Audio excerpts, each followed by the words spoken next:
Okay? Okay, let's call the meeting to order. And we'll see if you want to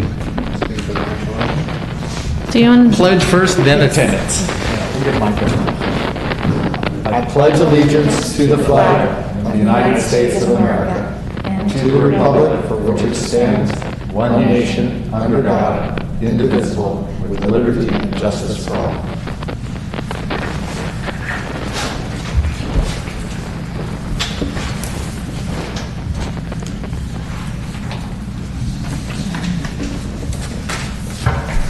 I'm going to start with the roll call.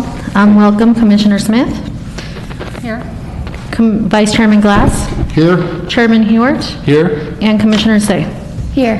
Absent, we have Commissioners Kennedy, Commissioner Putnam, and Commissioner Phillips. Okay. Consent calendar, does someone want to do a quick review of it, or staff, or if it's necessary? If not, I'll just ask for comments. Anybody had comments on the, 3 items? One, Resolution 2010, 2011, and the minutes from August 19th. Any comments? A motion to approve? I'll make a motion to approve. I'll second. Item Any number 10. debate? Seeing none, call for vote. Commissioner Smith, Aye. Vice Chairman Glass, Aye. Chairman Hewart, Aye. and Commissioner Say. Aye. Alrighty.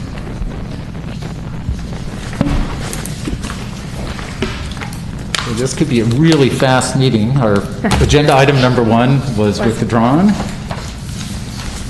So we're going to jump right to agenda item number 2. Yeah, and I'll go ahead and take that.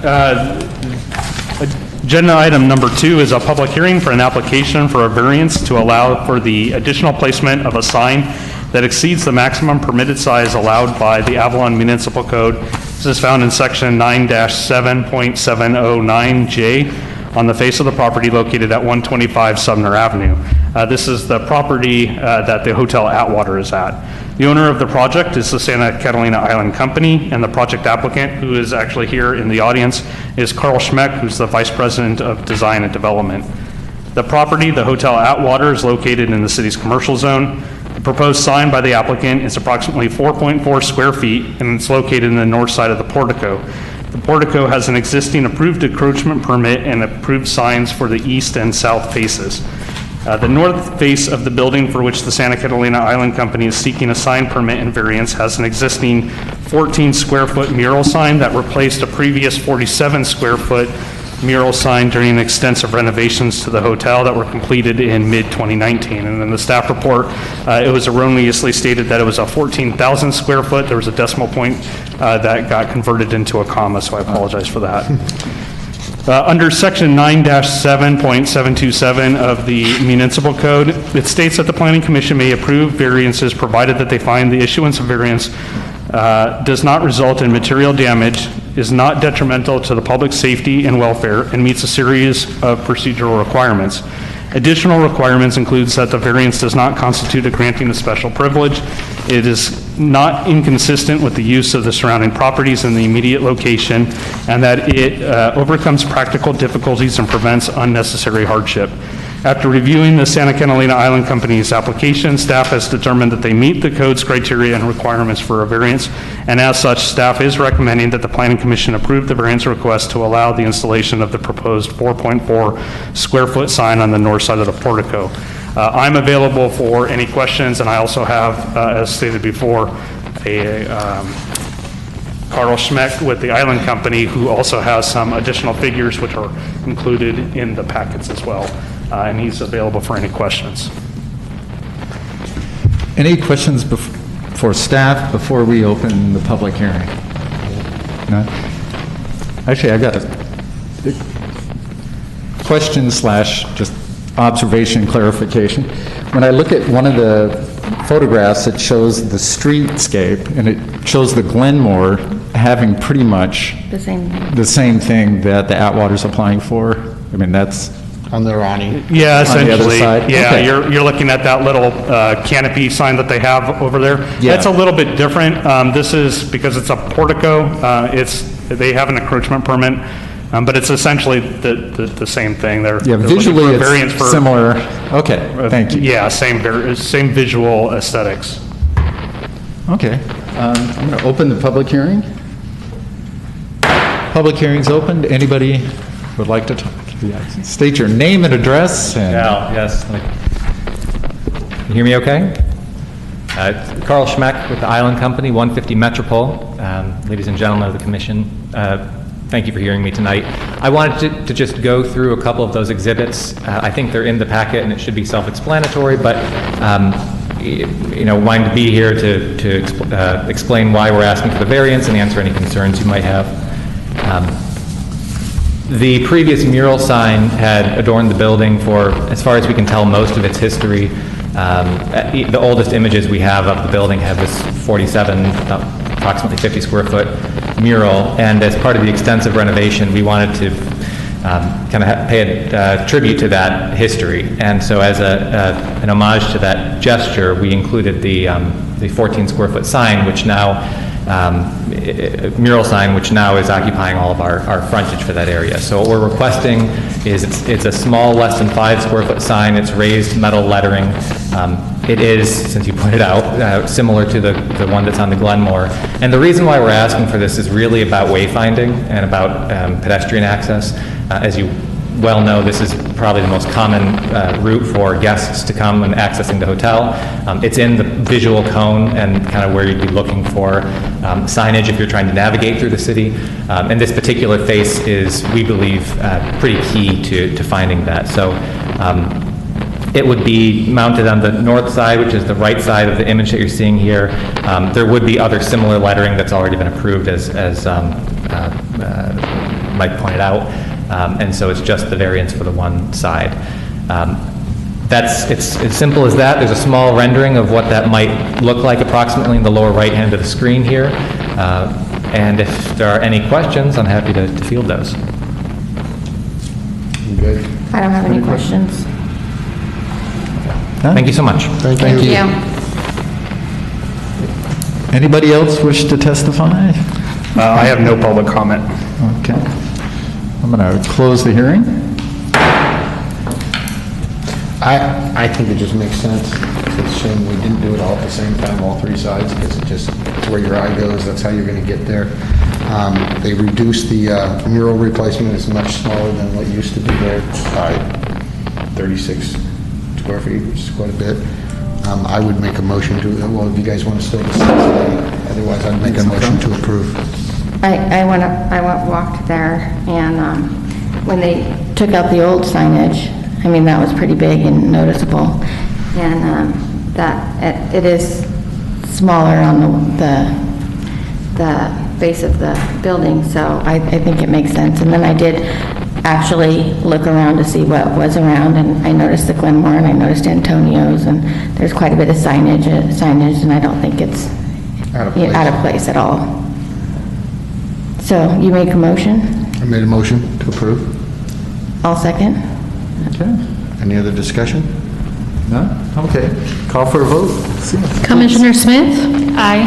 Vice Chairman Glass? Aye. Chairman Hewitt? Aye. And Commissioner Say? Aye. And all ayes. Okay, it's approved. Thank you. Thank you. And thank you for... Yeah, this great is job putting it great. together so you could see it all. Okay, next reports. Anything?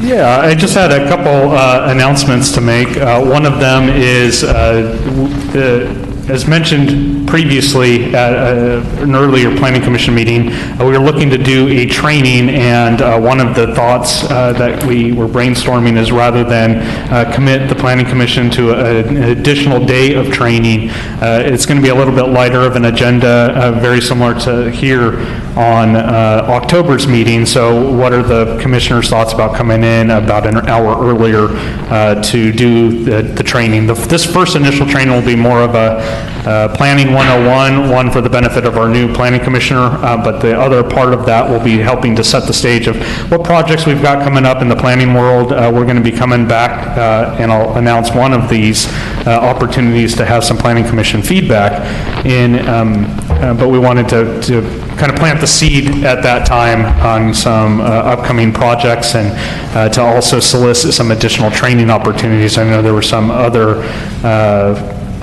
topics that the commissioners were interested in, and we can also discuss those then. So if that's something that would be agreeable, we can go ahead and start planning for that. We would just start at 4 o'clock and then at 5 o'clock transition right into the Planning Commission meeting. Sounds smart to me. Sounds great. Yeah. Great. And then the next item that I just wanted to talk about very briefly was at the city council meeting a couple meetings ago, we had a presentation by Moffitt and Nichol.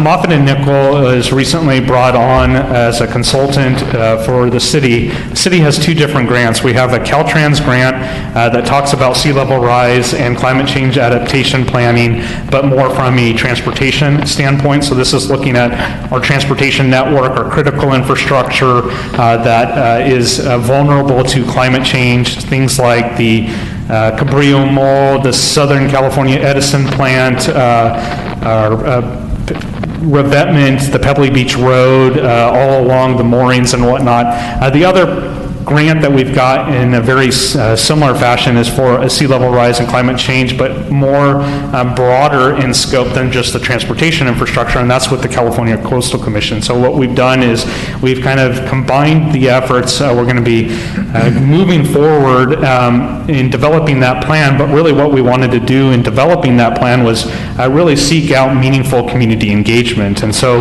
we've developed a technical advisory committee, or a TAC, and this TAC is going to be looking at a deeper dive into the information, assessing the data that Moffitt and Nichols has collected and has put together, and then they're going to be providing guidance and providing information in a manner that is going to encourage community involvement. We want to hear from the community. We want to hear from some community stakeholders, and this TAC committee is going to be the venue to do that. And they're going to be a sounding board of the consultant team. They're going to be the subject matter experts. You know, many of these stakeholders are business owners. They're going to be impacted by climate change and sea level rise, especially on the transportation infrastructure side. But if you've got businesses that are in the flood zone or are going to be impacted by sea level rise, you know, they're the ones that are going to be the subject matter experts, and they're going to be helping to look at some of the project deliverables, to look at some of the strategies and provide guidance that will then be incorporated into that final plan. And once that plan is done, we will have a really comprehensive guide to address sea level rise and climate change, to become more adaptive to it. We'll have some strategies that we can then implement, so hopefully we're better prepared in the future for that. And then last, we'll have some very specific plans, and this will be folded into a local coastal program update. So one of our planning commissioners, Eric Hewart, the chair, Eric Hewart, is a member. He's going to be attending that. We will be coming back to the Planning Commission to provide regular updates on what that progress is. There will be opportunities for the Planning Commission as a body to provide some additional input in that as well. So I just wanted to put that on everybody's radar. We're really excited. That kickoff meeting is tomorrow. It's at 3 o'clock and it's at City Hall. It's also virtually. We are being extremely mindful of social distancing protocols, so there is limited capacity. This is a very small group, but it's going to be a very mighty group. So with that, unless anybody had any questions, that's the end of my report. Thank you. Thank you, Mike. Thank you. And anything from the commissioners? I just have a quick question. Last meeting, you were going to find out what the status was on the conditional use permit versus the license. if it is, when will it be in effect? Yes, sorry, I forgot to provide an update on that. We have been in contact with BB&K, the city attorney. We are working to try and get that brought back to city council to move that process forward in October. So I can have a much more full update once I develop that staff report and I can send it out to the commissioners. Can you hear me? Do we have any update on, Oh, Eric, I'm sorry, Eric. Isaac, are you there? Yeah, can you hear me? Yes. So we have looked into it. The ordinance, actually, it's ready to go. Although we held it for the Planning Commission, the actual public hearing for the ordinance was scraped in April, so we noticed it as a public hearing for the Planning Commission to make a recommendation to council, and then the April meeting got canceled. So we can re-notice it to bring it back to the Planning Commission, just to put their impetus on it, and that would accompany a resolution to council. So even though we worked through it with the Planning Commission last winter and early this year, the public hearings actually recommended to City Council was scraped as a result of COVID. So we can notice it for October, and Planning Commission and our new commissioners can take a look, and at that time, at that public hearing, the commission would either approve or suggest not approving that ordinance to be brought forward to the City Council. So, question, if we're having a training session before this next meeting and all that, would you want it on that next agenda, or would you want it one more? It's gonna take you a while. Will it? I think I think we hashed through everything. I think it's just a matter of the new commissioner getting up to speed with everything that's been going on, and I think we were all on the same page with that whole Yeah, process. if we can do it, the sooner the better, I think. I think I so. agree, and we can reach out and get in contact with Commissioner Smith and make sure that she gets brought up to speed prior to that meeting. Yeah, and even though the debate was real broad, what actually got approved was quite narrow. It So I was. don't think it's going to take that long. That's my feeling on that. I think we need to move forward and get that Yeah, up, 'cause you it know, has been a while. put it behind us and move forward, so the sooner the better. So would it be noted for the next meeting? Yes, we'll work with Rocio and with Isaac and get that notice If sent they out already already. have the ordinance written, can we get it next week? Yeah, we'll get you an advance copy. Instead of with the package, let's get it Yeah. at the time, just so we can read it and all that good stuff. We'd be all set. Absolutely, we'll send that out. Thank you. And do we have any updates on the Edison Company and the water status of giving out water allocations, or, you know, because it's, Been we've 2 been, years yeah, since it's the been quite a while drought since we've The been. last we've heard is they were still trying to finalize that plan. Southern California Edison was engaged in a process to revisit the safe annual yield calculations, and they were working with a consultant. Their timeline, unfortunately, has been delayed, just like everybody else's, due to COVID, and we have not seen the final report, but the last we've heard is it's really close to being finalized. So as soon as we have an We've been out update, of drought for 2 years, so. Yeah. 2 years later, COVID doesn't even count anymore. well, as soon as it's done, I know it was a request, we'll see if we can get a representative from Southern California Edison to come out and go over those findings on that report. They're in the process of evaluating what they got from the consultant. Okay, I thought the Evaluating their report, evaluation. right, because I was under the impression the report's been back, so they're probably now that it's back. Okay. I spoke with Edison last week when Michael was on vacation. Okay, wonderful. Thank you. You know, we just get questions all the time about that, and thank you for the update. Anything else? Welcome, new commissioner. Yeah. So I'm gonna- Welcome. Seeing nobody from the audience for additional info, I'm going to adjourn. Thank you. Thank you. Good night. Good night, Tony. Hi, Tony.